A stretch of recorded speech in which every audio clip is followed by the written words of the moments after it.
Hello friends, welcome to my channel. I'm Em and my books are everywhere. Welcome to my Jane Austen July wrap-up.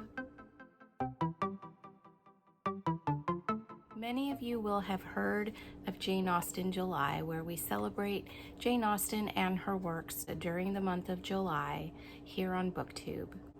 Jane Austen July is hosted by Katie at Books and Things, Marissa at Blatantly Bookish, and Claudia at Spinster's Library. There are 7 prompts that will allow you to fully participate in Jane Austen July. And last year I was able to do all of the prompts and I was so happy. This year, not so much. So let's go over the prompts. Prompt number 1 is to read one of Jane Austen's 6 main novels. I did accomplish that. I chose Pride and Prejudice this year, and I had this fabulous book that I got at Half Price Books for a very great price. And I just thought this was a lovely book. And look at that, so gorgeous. Look at those edges. I love this, so I decided that Pride and Prejudice would be the book for me this year, even though the group read for Jane Austen July was Emma. That was actually the book that I read last year because I just had a goal to read it last year. I think Pride and Prejudice might have been the group read last year, so kind of flipped those, but it's fine. I love this book. This is one of my favorite books of all time, probably my literary favorite book of all time. I love it. I love Elizabeth and Darcy. I love all the characters in this. Well, some of them I love to hate, but I love Pride and Prejudice, and I did get it finished this month. So prompt number 1, I got that one done. Prompt number 2 is to read something by Jane Austen that's not one of her main 6 novels. So I chose Sanditon this year.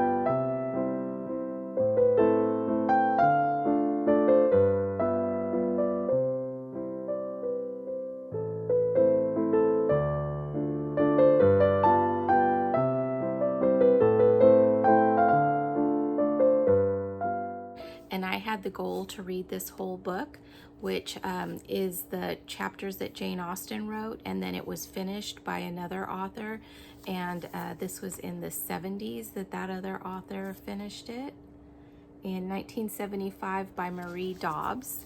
So I did get all of the chapters that were written by Jane Austen read. Actually, Sanditon was what I read last year too, out of this edition, and this is only it includes other material by Jane Austen, but it's only the chapters that were written by Jane Austen. I really did want to read the whole of this book this year to see how the other author finished off the story, but I ran out of time in July with just other stuff that was going on with my family and vacation and other things. So I did, again, only read the chapters that Jane Austen wrote, but that fulfills the prompt. So prompt number 2, yay for me. Prompt number 3 is to read a nonfiction about Jane Austen or about her times. So I did have on deck to read by Paula Byrne, The Genius of Jane Austen, but it really felt like I was taking a course, and that was the course material. It felt very much like studying, and I was not in the mood for that in July, so I did not finish that book. Next, I tried A Jane Austen Education by William Deresiewicz, and I was enjoying that book. It was very interesting. He took one of each of Jane Austen's main 6 novels, talked about the themes in it, and then what he learned from reading that book. It was really good, but I don't think I only got about halfway through and July ended. And then I had other things that I wanted to read for August, so I did put that book down. I didn't finish it, but I do want to go back to it. So I'm going to say that I didn't meet prompt number 3 because I did not finish that book. Number 4 is to read a retelling or historical fiction in Jane Austen's time. For that, I lucked out because my historical fiction book club that I participate in was reading The Grand Sophy by Georgette Heyer, and this does take place during Jane Austen's times. I really loved this book. I thought it was funny, interesting. It's a Regency romance of sorts, and it was written in 1950.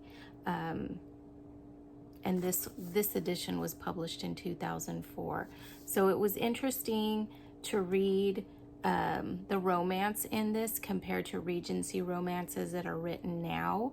The things that were acceptable back in 1950 were so different than they are now. And actually, for 1950, I would think that some of the things in this book were a little shocking. But anyway, I really enjoyed it. I will be reading more Georgette Heyer. I did meet the prompt, so another prompt got done. Prompt number 5 was to read a book by a contemporary of Jane Austen. So this would be a book that was written between 1775 and 1817, or the author was alive during those times. I did not even attempt a book that met that criteria, so another prompt I didn't do. Prompt number 6 is watch a direct adaptation of a Jane Austen book. So I decided to watch the 2020 adaptation of Emma, which is this one right here. And I did enjoy it. It was fine. It's not my favorite. I know a lot of people don't like the Gwyneth Paltrow version, but I adore it. And that's still my favorite version of Emma. This one was beautiful to look at. I just didn't like how Emma's character was portrayed. I didn't like some of the casting choices for some of the other characters. Some of them were great. I loved Miranda Hart as Mrs. Bates, or as Miss Bates. Amazing. But yeah, there were other things that I just didn't care for. I probably would rewatch it at some point, but if I was just in the mood to watch Emma, I definitely would pick the Gwyneth Paltrow version. But another prompt done. Then the final prompt is watch a modern screen adaptation or retelling. And I had planned on watching Clueless because this is the anniversary year for Clueless, but I just didn't get to it in July. So I probably still will watch it sometime this year. I just didn't do it for Jane Austen July. So prompt number 7 was a no-go for me. So what does that all add up to? I checked off 1, 2, 3, 4 prompts out of 7. I don't know what the exact percentage is, but more than half I got done. And also during Jane Austen July, I did some other fun activities. I decorated my little table with some Jane Austen things, and I'll show those to you now. I have this cup that I got this year that has some quotes from different Jane Austen books and these Regency fashions. I just thought this was really cute and a wonderful little mug for Jane Austen July and other times during the year. I also have this cool Jane Austen word search. So these are puzzles inspired by the classic novels. So just word search, and then the words that you're searching for have to do with different Jane Austen things. So look at this, the first thing I see, Jeremy Northam from Emma, he played Mr. Knightley.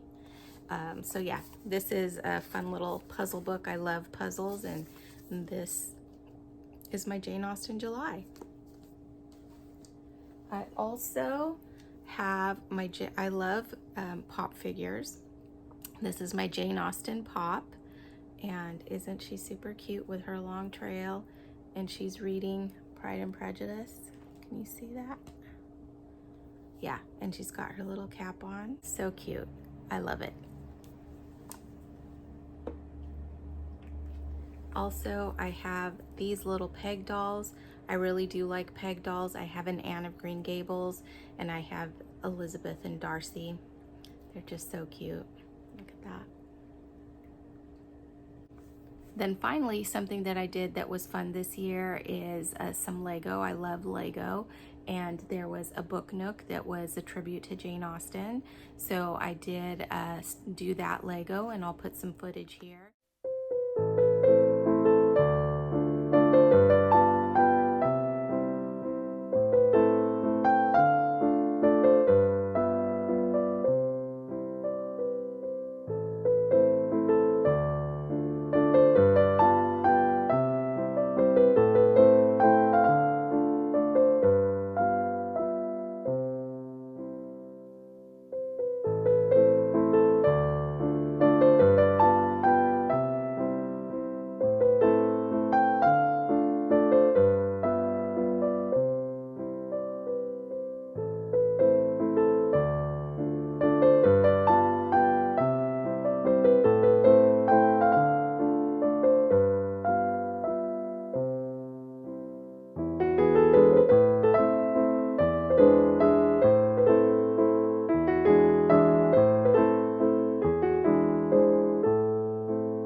It was so fun to do and to listen to little snippets of Pride and Prejudice as I was working on that in between physically reading the book and listening to this lovely podcast that I found in July.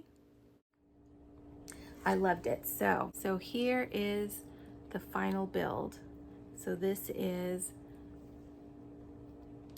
a little den, library. This is her feather pen, Jane Austen, all her books back here, a piano, little side table, oh no, fireplace, little fireplace. Isn't that adorable? And then look at this, little window, and this is like a book. I just think that is so cool. So this was my other Jane Austen activity and now part of my Jane Austen July decor. That's it for the wrap up of my Jane Austen July. I hope you enjoyed this video. If you did, please like, please consider subscribing if you haven't already. I love seeing my channel grow. I love interacting with you. I love hearing all of your thoughts in the comments. Please let me know if you celebrated Jane Austen July this year, and if you did, what did you do? Were you following the prompts, and how did you do? Let me know in the comments below. I'd love to chat with you about Jane Austen, any of her books, any of the adaptations, any of the little toys and knickknacks. Again, thank you for watching, and I will see you next time.